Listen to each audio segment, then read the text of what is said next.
क्या आपने कभी सोचा है कि एक ऐसा व्यक्ति जो शायद ही कभी सुर्खियों में दिखाई देता हो, पूरे देश की सुरक्षा रणनीति को प्रभावित कर सकता है? एक ऐसा व्यक्ति जिसने अपना जीवन राष्ट्र की सुरक्षा के लिए समर्पित कर दिया। आज हम बात करेंगे भारत के राष्ट्रीय सुरक्षा सलाहकार अजीत डोभाल की, जिन्हें भारत का साइलेंट वॉरियर कहा जाता है।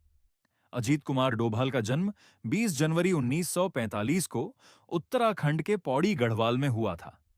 बचपन से ही वे अनुशासित, तेज बुद्धि और दृढ़ संकल्प वाले थे। अपनी शिक्षा पूरी करने के बाद उन्होंने 1968 में भारतीय पुलिस सेवा यानी आईपीएस ज्वाइन की, लेकिन उनकी असली पहचान अब भी बननी बाकी थी। अजीत डोभाल ने अपने करियर का बड़ा हिस्सा भारत की खुफिया एजेंसियों में बिताया और कई संवेदनशील तथा चुनौतीपूर्ण अभियानों में महत्वपूर्ण भूमिका निभाई। उनकी पहचान एक ऐसे अधिकारी के रूप में बनी जो कठिन परिस्थितियों में भी शांत रहकर सही निर्णय ले सकते थे। खुफिया जानकारी जुटाना, दुश्मन की रणनीति को समझना और जोखिम भरे मिशनों को सफल बनाना उनकी विशेषता थी। इसी कारण वे भारत के सबसे सम्मानित खुफिया अधिकारियों में गिने जाते हैं।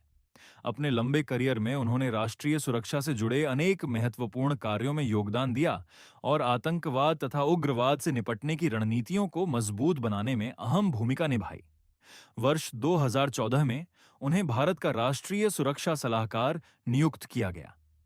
इस पद पर रहते हुए उन्होंने सुरक्षा मामलों में एक मजबूत और सक्रिय दृष्टिकोण अपनाया। उनका मानना है कि किसी भी राष्ट्र की सुरक्षा उसके राष्ट्रीय हितों की रक्षा से शुरू होती है। अजीत डोभाल की सोच उन्हें दूसरों से अलग बनाती है। वे मानते हैं कि केवल सैन्य शक्ति ही पर्याप्त नहीं होती, बल्कि जानकारी, तैयारी और दूरदर्शिता भी उतनी ही महत्वपूर्ण होती है। उनका प्रसिद्ध सिद्धांत है, राष्ट्रीय हित सर्वोपरि है।